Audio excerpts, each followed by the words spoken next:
Hello everyone, I am Vishnu Luar and I welcome to you all in Ranthambore classes. हमने एक series start की थी सोम strength of material की। एक lecture हुआ था, आज सेकंड लेक्चर है अपना।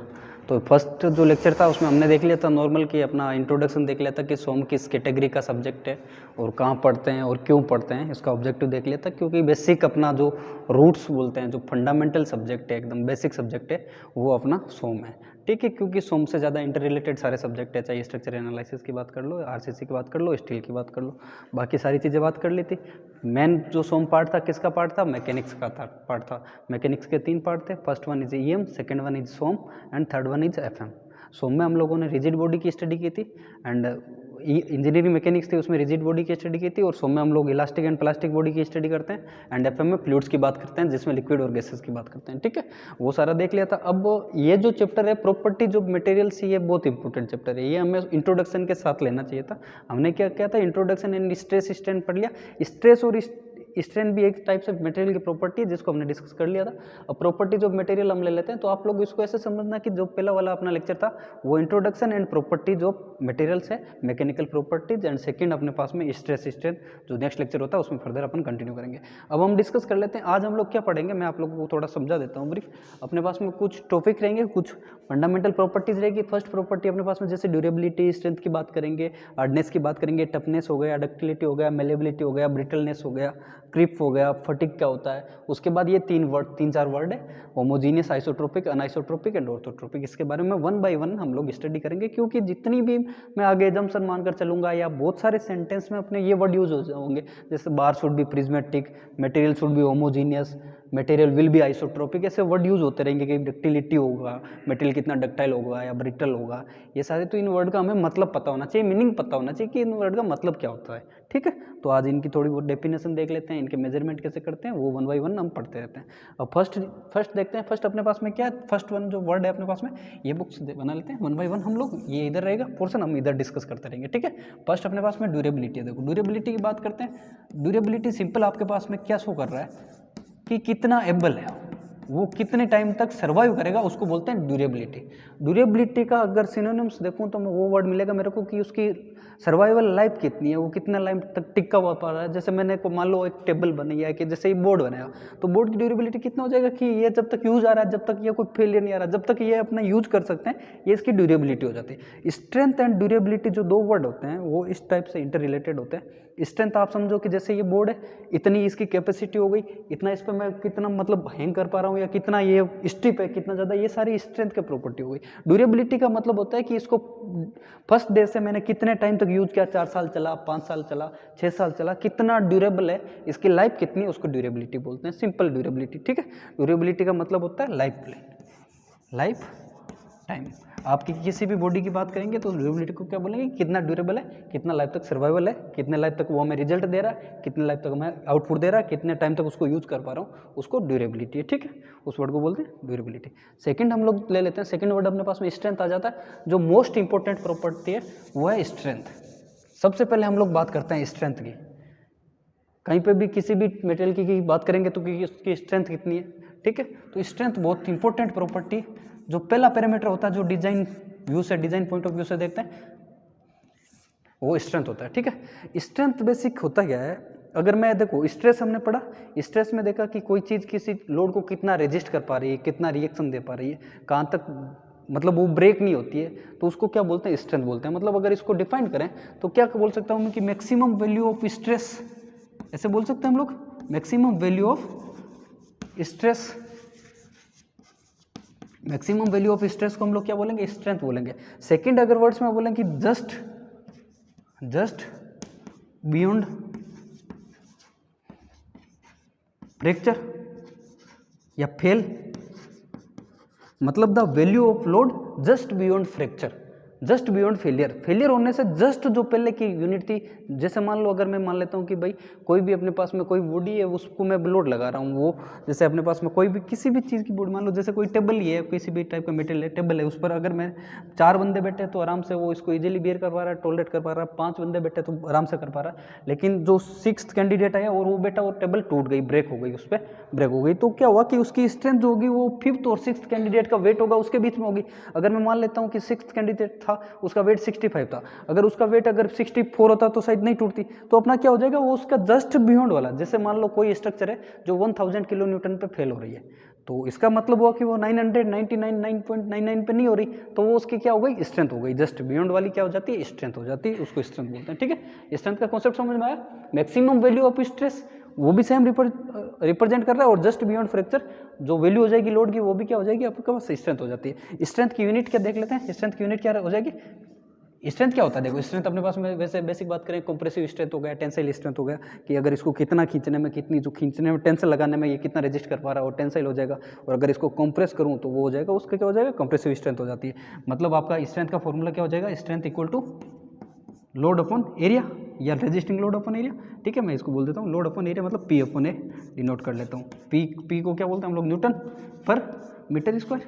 एरिया क्या हो जाएगा, मीटर स्क्वायर, न्यूटन पर मीटर स्क्वायर। अब न्यूटन को किलो न्यूटन लिख सकते हो आप, मीटर को mm लिख दो, सेंटीमीटर लिख दो, तो यूनिट क्या हो जाएगी, न्यूटन पर मीटर स्क्वायर, या फिर न्यूटन पर सेंटीमीटर स्क्वायर, न्यूटन पर mm स्क्वायर। ये सारी स्ट्रेंथ की यूनिट हो जाएगी। ये बात कर ली हमने स्ट्रेंथ की। स्ट्रेंथ हो गया। थर्ड पैरामीटर अपने पास में हार्डनेस, हार्डनेस की बात करते हैं। ठीक है,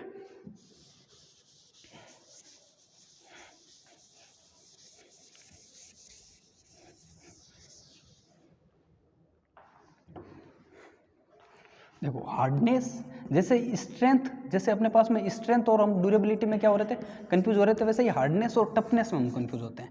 पहले हार्डनेस देख लेते हैं, उसके बाद टफनेस देखेंगे। हार्डनेस क्या है, जैसे मान लो ये चौक है, इस पर लिख क्यों पा रहा हूँ मैं, क्योंकि इसकी जो बोर्ड की हार्डनेस है वो चौक से क्या है, ज़्यादा है। ठीक है, अगर वही अगर दूसरी जगह होता अपने पास में, जैसे मान लो ये कोई भी बॉडी है, इस पर मैं स्टील बॉल है अपने पास में, स्टील बॉल, यहाँ पे स्टील बॉल रख दिया और इससे मैं प्रेशर लगा रहा हूँ।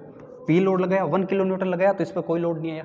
2 किलो न्यूटन लगाया तो कोई मतलब इंडेंटेशन नहीं आया, इस पर कोई निशान नहीं आया। अगर इसकी सरफेस पर कोई जब तो निशान आ जाएगा, किस लोड पे कितना निशान आ रहा है उसके रिस्पेक्टिव हम लोग क्या कर लेते हैं, उसकी हार्डनेस मेजर कर लेते हैं। हार्डनेस का सिंपल मतलब होता है आपका resistance to scratching.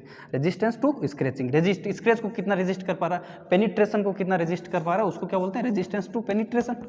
Resistance to penetration, penetration को कितना आपके वो स्क्रैच कितना रेजिस्ट कर पा रहा है, पेनिट्रेशन को कितना ज़्यादा उस पर, अगर कोई साइन नहीं आ रहा। जैसे ये चौक है, अगर मैं इस पर सिंपल नाखून से नेल से भी करूँ तो ये क्या निशान छोड़ रहा है, अगर वही कि दूसरी मेटल पे करूँ तो शायद निशान नहीं होगा, तो वो ज़्यादा हार्ड हो गया। मतलब हार्डनेस का कैसे कंपेरिजन देखते हैं हम लोग, हार्डनेस में बात करते हैं। हार्डनेस का क्या मतलब हुआ, hardness is defined as resistance to scratching, resistance to penetration, और इसको जिस टेस्ट से मेजर करते हैं उस टेस्ट को बोलते हैं ball indentation test. Brinell hardness test भी बोलते हैं, ब्रूनेल हार्डनेस टेस्ट भी बोलते हैं उसको। ठीक है, उसमें क्या बोलते हैं, सिंपल देखना, किस टेस्ट से मेजर करते हैं, बॉल इंडेंटेशन टेस्ट।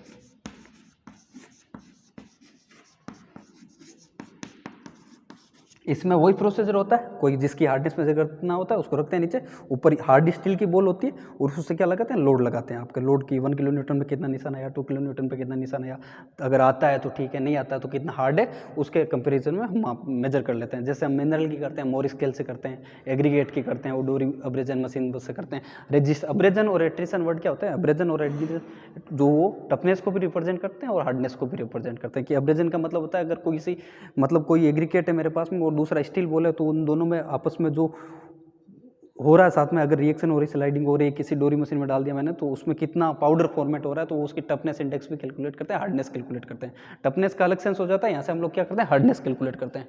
डोरी मशीन से, लॉस एंजलिस मशीन से इसका क्या करते हैं, एग्रीगेट की हार्डनेस मेजर करते हैं। और जो बॉल इंडेंटेशन है वो डायरेक्ट पैरामीटर है किसी मटेरियल का, देखने की कि वो कितना ज़्यादा हार्ड है। और मिनरल की हार्डनेस हम किससे मेजर करते हैं, मोर स्केल, सुना मोर स्केल की, जिसकी वैल्यू होती है 10 तक होती है, उससे हम लोग क्या करते हैं, हार्डनेस मेजर करते हैं मिनरल की। हार्डनेस हो गया। अब टफनेस की बात करते हैं। टफनेस क्या है, देखो टफनेस अलग चीज़ है अपने आप में, हार्डनेस एक अलग हो गया। टफनेस क्या आपका, टफनेस शो करता है आपको कि कोई मटेरियल कितना एनर्जी को अब्जॉर्ब कर पा रहा है, कितनी एनर्जी को अब्जॉर्ब कर पा रहा है। मतलब जैसे ये चौक है तो इस पर कितना सडन, दूसरा इसका जो इंटर रिलेटेड होता है ना वो सडन लोड से होता है। उसमें क्या हो रहा था कि 1 किलो न्यूटन लगाया, फिर 1.1, 1.2, 1.3, इसमें क्या होता है कि डायरेक्ट सीधा 3 किलो न्यूटन लगाया, मतलब सडन लोड लाना चाहिए। कैसा, सडन लोड की बात करते हैं। इसमें कैसे लोड की बात करते हैं, सडन लोड की बात करते हैं, उसको टफनेस बात करते हैं। जैसे टफनेस में क्या होगा, जैसे हम लोग इम्पैक्ट टेस्ट से एग्रीगेट की टफनेस इंडेक्स कैलकुलेट करते हैं इम्पैक्ट टेस्ट से, तो उसमें क्या होता है कि आपको जो 14 kg का वेट होता है मशीन से, वो हम लोग क्या करते हैं उस पर डायरेक्ट इम्पैक्ट करवाते हैं एकदम विदाउट। इंस्टेंट लोड का क्या मतलब हो गया, इंपैक्ट लोड का क्या मतलब हो गया, सडन लोड का क्या मतलब हुआ कि एक 3 किलो न्यूटन 1 सेकंड के लिए लगा वापस हट गया, तो उसको कितना रेजिस्ट कर पा रही है, कितना मैक्सिमम एनर्जी को वो एब्जॉर्ब कर पा रही है, उसको टफनेस बोलते हैं। देखो एक बार वापस सुनो, हार्डनेस में क्या था, resistance to scratching, resistance to penetration, वो था आपका कि आप कितना हार्ड है वो।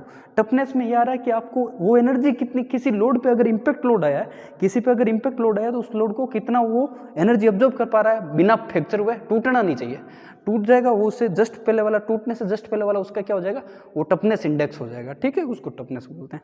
फिर अपने पास में फोर्थ पैरामीटर कौन सा, डक्टिलिटी। देखो यहाँ पर जैसे हार्डनेस टफनेस साथ में आया, स्ट्रेंथ और ड्यूरेबिलिटी साथ में आया, वैसे ही 2 वर्ड साथ में आते हैं, डक्टिलिटी और मेलिएबिलिटी। और ब्रिटलनेस होता है वो डक्टिलिटी का ऑपोजिट वर्ड होता है।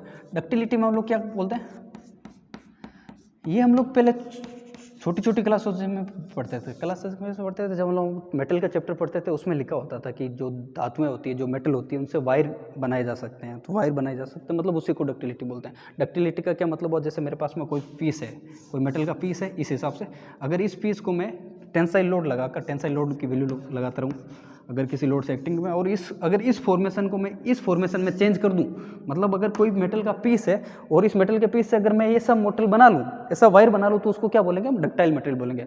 और अगर ये फॉर्मेट जो मेटल का है अगर इस फॉर्मेट में चेंज नहीं होता है तो वो डक्टाइल मटेरियल नहीं होगा, उसको हम बोलेंगे ब्रिटल मटेरियल, ठीक है। डक्टिलिटी का उल्टा वर्ड क्या हो गया, ब्रिटलनेस हो गया, डक्टिलिटी का जो अपोजिट टर्म है वो हो गया ब्रिटलनेस, ठीक है।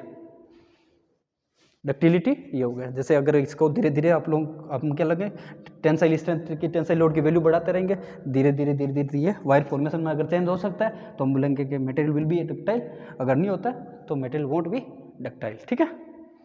जैसे स्टील होता है, मोस्ट डक्टाइल होता है, स्टील के वायर बनते हैं जो हम बैंड वायर यूज करते हैं। डक्टिलिटी का दूसरा मतलब क्या हुआ, अच्छा एक मतलब और समझ लो, डक्टिलिटी का दूसरा मतलब हुआ, देखो मेटल का कोई पीस था, ये किसी भी साइज का हो सकता है, इस कोई इरेगुलर शेप में भी हो सकता है, इस टाइप का भी हो सकता है, तो मैं उस पर टेंशन लोड लगाऊंगा। टेंशन लोड से क्या होगा, देखो एक चीज़ यहाँ पे नोटिस कर रहे हो कि जब मैं उसको खींच रहा हूँ ना तो टेंसाइल लोड लगा रहा हूँ। मेलिएबिलिटी की जब बात करूंगा तब इसको वापस रिवाइज करूंगा, तो इसमें कैसा लोड लग रहा है, टेंसाइल लग रहा है, मतलब मैंने एक डायरेक्शन में खींचा है। अगर ये एक्सिस थी, एक्स एक्सिस, तो एक्स एक्सिस के अलोंग मैंने क्या किया, पूरा को खींचकर वायर बना दिया, इसको डक्टिलिटी बोलते हैं, ठीक है।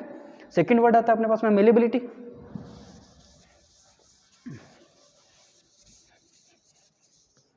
मेलिएबिलिटी में क्या होता है, डक्टिलिटी जैसा ही है मेलिएबिलिटी, लेकिन कोई जरूरी नहीं है, एक वर्ड और एक लाइन बोल रहा हूँ ध्यान रखना, अगर कोई मटेरियल मेलिएबल होगा तो जरूरी नहीं है कि वो डक्टाइल होगा ही होगा, ठीक है। अगर कोई जो मेटल है अगर मेलिएबल है तो इसका मतलब नहीं है कि डक्टाइल होना चाहिए, लेकिन जो मेटल डक्टाइल होगा वो मेलिएबल होगा, ये कंपलसरी है, ठीक है। तो दूसरी चीज़ समझो, मेलिएबिलिटी का क्या मतलब हो गया, ये जैसे मटेरियल का कोई पीस है, वही सेम बात, कोई भी इरेगुलर शेप में हो सकता है, कैसा भी हो सकता है। अगर इस मटेरियल से मैं सीट बना पा रहा हूँ, मतलब अगर इसको मैं सीट में चेंज कर सकता हूँ, मतलब ऐसी लेयर्स में ऐसे सीट में चेंज कर सकता हूँ अगर इनको, तो उसको क्या बोलेंगे हम लोग, मेलिएबल मटेरियल बोलेंगे। अगर ऐसे सीट बना सकता हूँ मैं इस फॉर्मेट से, ऐसा कोई लोड है। और दूसरा आप देखो सीट कैसे बनाऊंगा, अपने पास में कोई मटेरियल का पीस है, उसमें मैं क्या करूँगा, हैमरिंग करूँगा, उसको कंप्रेस करूँगा। अगर कंप्रेस कर रहा हूँ तो लोड कैसा लगा रहा हूँ, कंप्रेसिव लोड लगा रहा हूँ। उसमें क्या कर रहा था, डक्टिलिटी में टेंसाइल लोड लगा रहा था, इसमें कैसा लोड लगा रहा हूँ, मेलिएबल में, मेलिएबिलिटी में आप लोग उसको कंप्रेस कर रहे हो, उसको प्रेस कर रहे हो, उसको दबा रहे हो, उसको हैमरिंग कर रहे हो, मतलब कंप्रेसिव लोड दे रहे हो। किसी भी पोजिशन नेचर ऑफ लोड क्या रह रहा है, कंप्रेसिव रह रहा है। तो इसमें अगर कोई मटेरियल का पीस है, उसको अपने पास में अगर उसका सीट फॉर्मेशन है, सीट फॉर्मेशन का क्या डिफरेंस हुआ उसमें और इसमें, उससे वायर बन रहा था, एक डायरेक्शन में उसकी लेंथ मिल रही थी, यहाँ पे आपको लेंथ और विड्थ दोनों मिल रही है, मतलब सीट फॉर्मेशन हो रहा है, इसको मेलिएबिलिटी बोलते हैं। मतलब अगर किसी धातु से मैं अगर चादर बना सकता हूँ, आपकी सीट बना सकता हूँ, तो उसको बोलते हैं हम लोग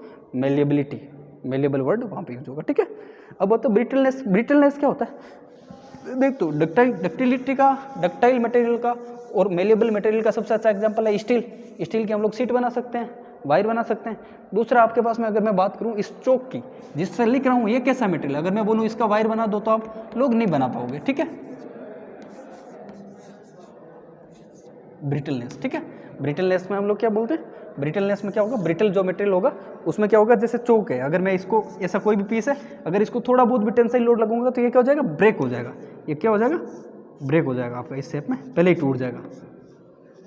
ये कप कोन फेलियर और परपेंडिकुलर फेलियर होते हैं, जिसके आगे हम बात करेंगे। ये होता है ये जैसे ये इस पर लोड लगाऊंगा तो क्या हो जाएगा, ये टूट जाएगा, पहले ब्रेक हो जाएगा, तो उसको क्या बोलेंगे, ब्रिटल मटेरियल बोलेंगे। ये ब्रिटल मटेरियल का एग्जांपल है, ठीक है।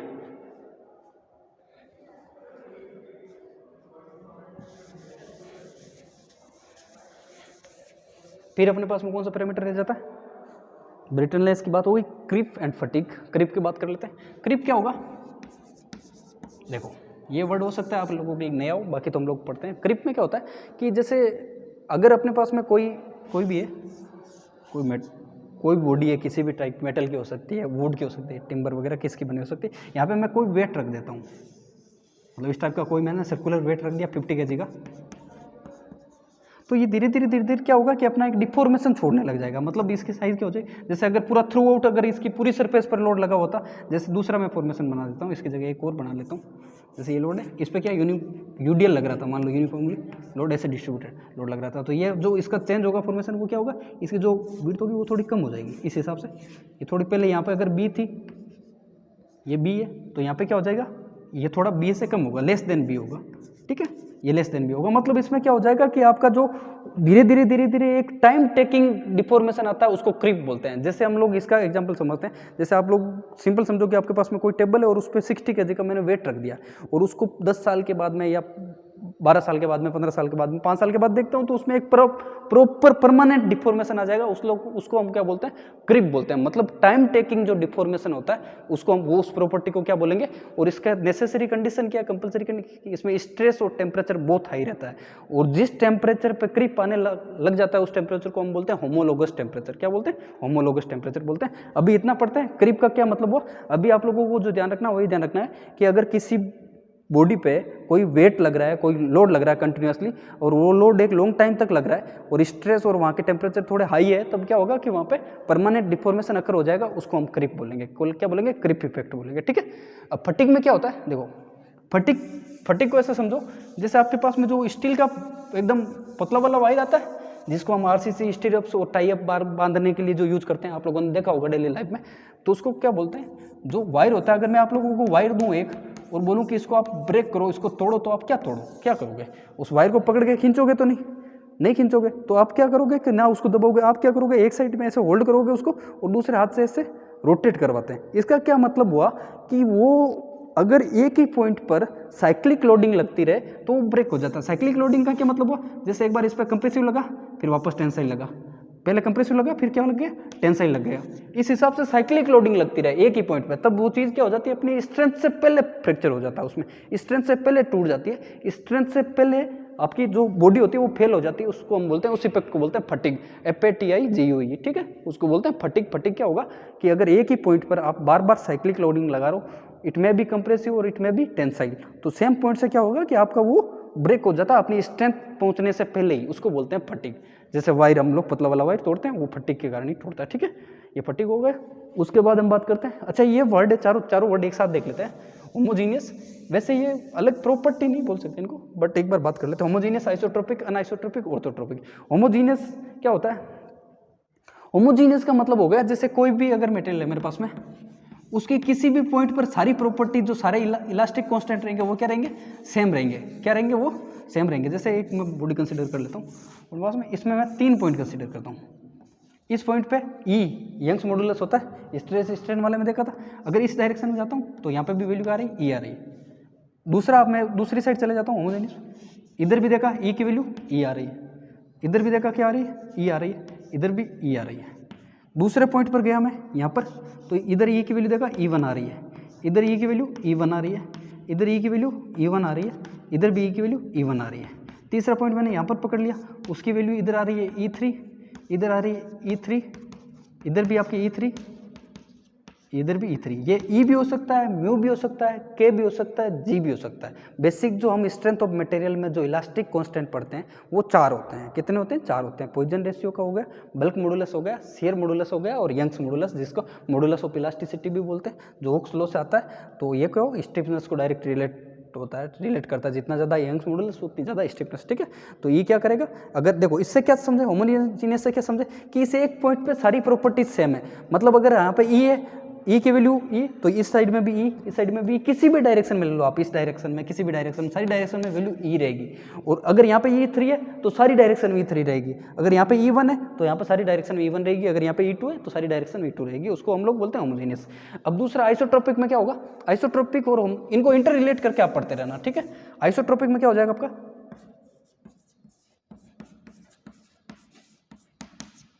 यहाँ पे वैल्यू अगर ई है तो इस साइड E1 होगी, इस साइड E2 होगी, इस साइड E3 होगी। समझे बात को?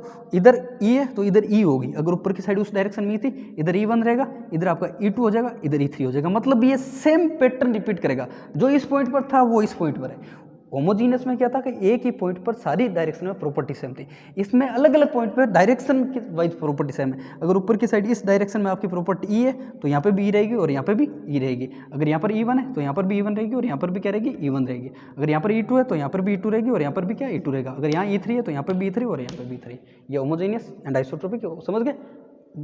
दूसरी बात करते हैं ऑर्थोट्रोपिक में क्या होता है। ऑर्थोट्रोपिक में आपके सेम पैटर्न रहेगा, बस परपेंडिकुलर होगा, उस डायरेक्शन में सेम होगा। ऑर्थो का मतलब ही हमेशा परपेंडिकुलर को ही रिप्रेजेंट करता है, जिस डायरेक्शन में आपको परपेंडिकुलर प्रॉपर्टी सेम होती है उसको ऑर्थोट्रोपिक बोलते हैं। अनआइसोट्रोपिक में क्या हो जाएगा कि अगर E है, E1, E2, E3, फिर आपका E4, E5, E6 and E7, फिर आपका E8, E9, E10, E11, मतलब किसी भी पॉइंट पर कोई भी प्रॉपर्टी सेम नहीं होगी, उसको बोलेंगे अनआइसोट्रोपिक। क्लियर चीज़ है? होमोजीनियस में क्या हो रहा था, एक पॉइंट पे सारी प्रॉपर्टी सेम हो रही थी किसी भी डायरेक्शन में, दूसरे पॉइंट पे वापस अलग हो जाएगी। अगर यहाँ पे E1 थी तो दूसरे पॉइंट पे E2 हो जाएगा। नेक्स्ट हमने पढ़ा आइसोट्रोपिक। आइसोट्रोपिक में अगर ऊपर की साइड E थी तो सब जगह ऊपर की साइड E होगी। फिर हमने अनआइसोट्रोपिक में क्या पढ़ा, अनआइसोट्रोपिक में कहीं पे भी कोई भी प्रॉपर्टी रिपीट नहीं होगी, अलग अलग सब जगह अलग अलग वैल्यू होगी। दूसरा ऑर्थोट्रोपिक में क्या होता है, ऑर्थोट्रोपिक में परपेंडिकुलर डायरेक्शन में सेम होगी, बाकी सब जगह अलग होगी। ठीक है, इसको बोलते हैं, ये वर्ड हो गए अपने। बाकी एक चीज़ और समझा देता हूँ, एक वर्ड आता है अपने पास में, एक लॉन्गिट्यूडनल लेटरल, समझ लो, लॉन्गिट्यूडनल बोलते हैं, एक्सियल बोलते हैं, लेटरल बोलते हैं। ठीक है, तो जैसे अपने पास में कोई भी बूढ़ी है,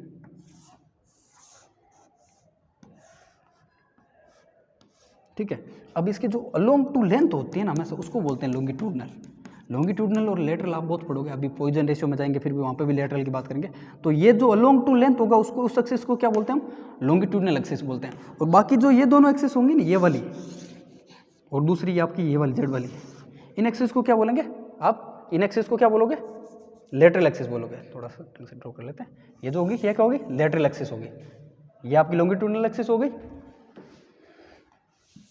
ये वाई एक्सिस होगी आपकी, और जो थर्ड डायरेक्शन होगी जो परपेंडिकुलर टू द आपका बोर्ड रहेगा, मैं इस साइड डायरेक्शन में शो कर देता हूँ, ये एक्स एक्सिस हो गई, ये वाई एक्सिस हो गई, और ये जो परपेंडिकुलर होगी जो ऐसे होगी वो जेड एक्सिस होगी। तो इन दोनों को अगर अलोंग टू लेंथ है आपकी ये वाली, जैसे इस डस्टर की बात करते हैं हम, इस डस्टर में क्या हो रहा है, ये अलोंग टू लेंथ है, तो ये वाली एक्सिस क्या हो जाएगी आपकी, लॉन्गिट्यूडनल एक्सिस हो जाएगी। क्या हो जाएगी, लॉन्गिट्यूडनल एक्सिस। मैं बस इसलिए बता रहा हूँ कि हम लोग कन्फ्यूजन होते रहते हैं कि लॉन्गिट्यूडनल एक्सिस कौन सी होगी,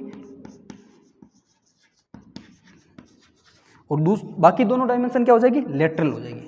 मतलब वाई और जेड वाली क्या हो जाएगी, लेटरल एक्सिस और लॉन्गिट्यूडनल एक्सिस। ठीक है, इतना ध्यान रखना। वापस रिवाइज कर लेते हैं एक बार। हम लोगों ने क्या पढ़ा, ड्यूरेबिलिटी मतलब लाइफ टाइम, उसका कितना सर्वाइवल है, कितना उसका टाइम पीरियड है, उसको बोलेंगे ड्यूरेबिलिटी। स्ट्रेंथ मतलब just value of load just beyond the fracture, just beyond the failure. और maximum value of stress is also known as strength. Next हमने हार्डनेस पढ़ा। Hardness is defined as resistance to scratching, resistance to penetration, resistance to sign. अगर कोई किसी एक hard body दूसरी hard body पे कितना साइन कर पा रही है, उस पर कितना निशान छोड़ रही है, उसको क्या बोलते हैं हम लोग, हार्डनेस। टफनेस में क्या होता है कि capacity of, maximum capacity of absorb energy, आपकी कितनी कैपेसिटी की मैक्सिमम आप एनर्जी को ऑब्जर्व कर पा रहे हो, उसको हम बोलेंगे आपका टफनेस। डक्टिलिटी में क्या होता है कि एक एक्सिस के अलोंग कितना ड्रोन किया जा सकता है, कितना खींचा जा सकता है, उसको हम डक्टिलिटी बोलेंगे। जितने ज़्यादा वायर मेकिंग पावर होगी उसकी उतना ज़्यादा वो डक्टाइल मेटल होगा, उसकी उतनी ज़्यादा डक्टिलिटी होगी। मेलिबिलिटी में क्या होगा कि सीट बनाना, एक एक्सिस की जगह अब दो एक्सिस में जाएगा, अगर एक्स एक्सिस में जाएगा तो वाई एक्सिस में भी जाएगा, उसका सीट फॉर्मेशन हो रहा है, then metal will be malleable. ठीक है, और नेक्स्ट आपका ब्रिटलनेस में क्या हो जाता है कि छोटे से एक्सटर्नल फोर्स की वजह से भी क्या हो जाएगा, मेटेरियल ब्रेक हो जाएगा, टूट जाएगा, उसकी वायर मेकिंग पावर बिल्कुल जीरो होती है। ठीक है, क्रिप क्या होता है, क्रिप होता है टाइम टेकिंग डिफॉर्मेशन। अगर at temperature high and pressure will be also high. ठीक है, ये क्या हो जाएगा आपका क्रिप होगा। नेक्स्ट आपका फटिग होता है। फटिग में क्या होता है, आपके पास में कोई भी वायर होगा, उसी वायर पे आप सेम, मतलब कोई भी बॉडी है, कोई भी मेटल है, अगर एक ही पॉइंट पर आप साइक्लिक लोडिंग लगाते रहते हो, कंप्रेसिव लोड हो सकता है, टेंसाइल लोड हो सकता है, आपका कोई सा भी लोड लगा रहे हो, सेम पॉइंट पर लगाना है बस। उसकी कंडीशन क्या है, एक ही पॉइंट पर आपको साइक्लिक लोडिंग को रिपीट करता रहना, रिपीट बार बार, कभी कंप्रेसिव कभी टेंसाइल, कभी कंप्रेसिव कभी टेंसाइल। तो उससे क्या होता है कि जो उसकी स्ट्रेंथ होती है वो उससे पहले ही टूट जाता है, उसको फटिग बोलते हैं। फिर हमने ये सारे प्रॉपर्टी देख लिए थे, होमोजेनियस, आइसोट्रोपिक, अनआइसोट्रोपिक, ऑर्थोट्रोपिक। इसके अलावा आप लोगों को कोई इसमें मैकेनिकल प्रॉपर्टी हो सकता है, कोई मिस हो गया हो तो आप लोग एक बार और बता देना, उसको नेक्स्ट क्लास में डिस्कस कर लेंगे। बाकी एक रेजिलेंस होता है, रेजिलेंस भी क्या होता है कि इलास्टिक लिमिट तक अच्छा ये दो प्रॉपर्टी और होती है, मैं बता देता हूँ, elasticity and plasticity. Elasticity and plasticity वैसे स्ट्रेस स्ट्रेन में बात कर लिया था, यहाँ पे और कर लेते हैं, इलास्टिसिटी एंड प्लास्टिसिटी लिख लेते हैं एक बार, इलास्टिसिटी एंड प्लास्टिसिटी। वैसे आप लोग इस वर्ड से ही समझ गए होंगे कि क्या होता है इलास्टिसिटी एंड प्लास्टिसिटी। क्या होता है, जैसे अपने पास में कोई भी मेटेरियल है दूसरा किसी भी टाइप की कोई बॉडी, अगर उस पर मैंने लोड लगाया और उसकी पोजीशन होती है वो चेंज होती है। जैसे मान लो ये हो गया, इस पर मैंने पी लोड टेंसाइल लोड लगा दिया, और जब तक लोड लगा रहे तब तक इसका फॉर्मेशन कैसा ऐसा हो जाए, ये ऐसे चेंज हो जाए, इसमें इलोंगेशन आ जाए। और जैसे ही लोड हटाया मैंने वापस, जैसे क्या किया मैंने लोड हटाया, पहले लोड से पहले कैसा था, ऐसा था। मैं इसको लोड को यहाँ से हटा देता हूँ, पहले बॉडी ऐसी थी आपकी, और जैसे ही लोड लगाया मैंने तो ऐसी हो गई, उसके बाद में जैसे ही लोड हटाया तो वापस वैसी आ गई। तो इसको क्या बोलेंगे, आपकी इलास्टिसिटी बोलेंगे। दूसरा, अगर मैं लोड हटा देता हूँ इसका और वापस फिर भी लोड हटाने के बाद भी अगर प्रॉपर्टी आपकी इसका दूसरा केस क्या हो जाएगा, एक केस तो ये हो गया, दूसरा केस आपका ये हो जाएगा कि लोड हटाने के बाद भी अगर ये इसी शेप में रह रहा है तो उसको प्लास्टिसिटी बोलेंगे। इलास्टिक और प्लास्टिसिटी में डिफरेंस समझना, एक बार मैं जो बोल रहा हूँ उसको ध्यान से सुनना। इलास्टिसिटी का मतलब होता है अगर आप किसी भी बॉडी पर एक्सटर्नल फोर्स लगाते हो और उसकी लेंथ में चेंज आता है या एरिया में चेंज आता है, जैसे भी चेंज आता है, और जैसे लोड हटा लेता हूँ तो वापस ओरिजिनल पोजिशन को रीगेन कर लेती है, उसको बोलते हैं इलास्टिसिटी। और प्लास्टिसिटी में क्या होता है कि आपकी मैंने लोड लगाया, बॉडी में स्क्रैचिंग आई, इंक्रीज हुआ, उसकी लेंथ कुछ भी चेंज आ सकता है, डिक्रीज हो सकता है, अगर कंप्रेसिव लोड होगा तो डिक्रीज हो सकता है। तो अगर वो वापस ओरिजिनल पोजीशन को गेन नहीं कर पा रही है और उसी पोजीशन में रह जाती है, मतलब लोड हटा दिया मैंने फिर भी वो ऐसे ही खिंचा हुआ उसमें इलोंगेशन रह गया, परमानेंट डिफॉर्मेशन आ गया, तब उसको बोलते हैं प्लास्टिसिटी। ठीक है, वो प्लास्टिक हो जाती है, इलास्टिक हो गया। बाकी लॉन्गिट्यूडनल और लेटरल एक्सिस क्या होती है, जो along to axis length, along to length जो एक्सिस होगी उसको लॉन्गिट्यूडनल बोलते हैं, और बाकी दोनों को लेटरल बोलते हैं। ठीक है, बाकी हमने सारी प्रॉपर्टीज डिस्कस कर ली। रेजिलेंस क्या होता है कि आपकी इलास्टिक लिमिट तक कोई कितना एनर्जी को एब्जॉर्ब कर पा रही है, उसको रेजिलेंस बोलते हैं। फिर आगे जैसे जैसे पढ़ेंगे वैसे वैसे वर्ड आते रहेंगे, फिर डिस्कस करते रहेंगे। ये word most common important word थे। बाकी आप लोग कंटिन्यू रहे, सीरीज के साथ बने रहे और सपोर्ट दिखाता रहे। ओके, थैंक यू, मिलते हैं नेक्स्ट लेक्चर में। Bye bye.